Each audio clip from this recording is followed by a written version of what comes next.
Overcoming self-doubt is one of the biggest barriers you need to overcome in order to become successful. This video will give you 5 helpful ways to do just that.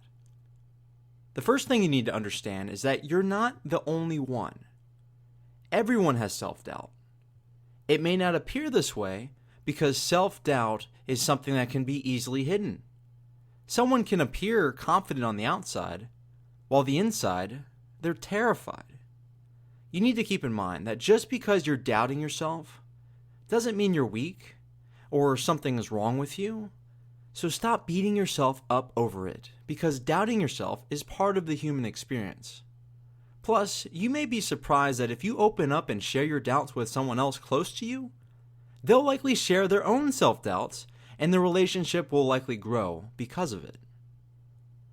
The next thing you need to do is let go of perfection. It was author Paulo Coelho who said, "The pursuit of perfection is a disguise for insecurity."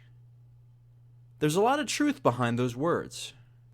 You see, we can say the reason we aren't displaying our work to others, or the reason we aren't taking any action on our goals, is because we know it won't be perfect. But what we're really saying is we aren't okay with risking failure and be associated with something that is flawed. A big part of overcoming self-doubt is accepting that you'll make mistakes and have imperfections along your journey. But it's those mistakes and imperfections that lead to growth and moving forward on your goals and dreams.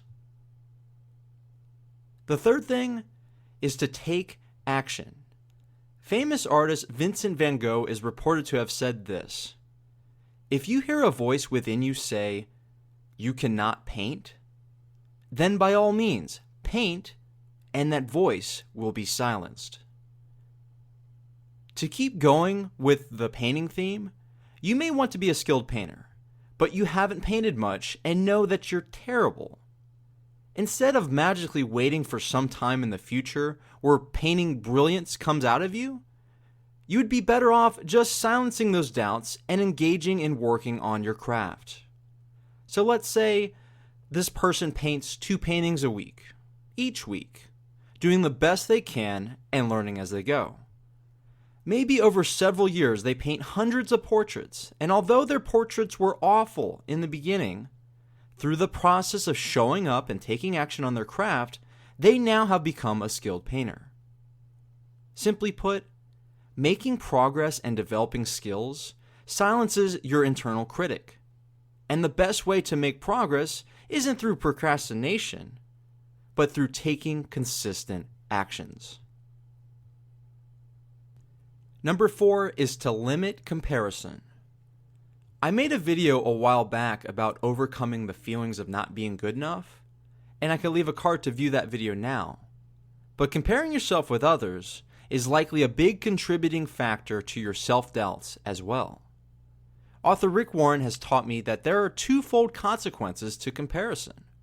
For one, when we look at others who are farther along than we are, it causes discouragement and may lead us to giving up on our hopes and dreams. But when we aren't feeling great about our progress and try to look for someone further behind on their journey than us to feel better, it can cause us to become prideful, and it can cause us to become complacent. And this complacency could stunt our growth. It will be tough to do, but a part of overcoming self-doubt is accepting your timeline.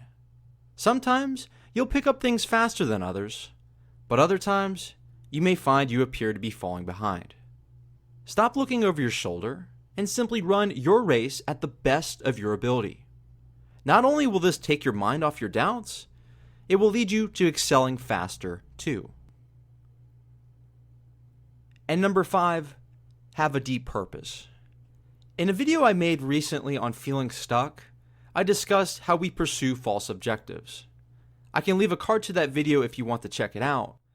But just know that if your objectives are mainly to satisfy your own needs, like money and fame, it likely won't be enough to keep taking actions in the face of your doubt and fears, and could be a false objective.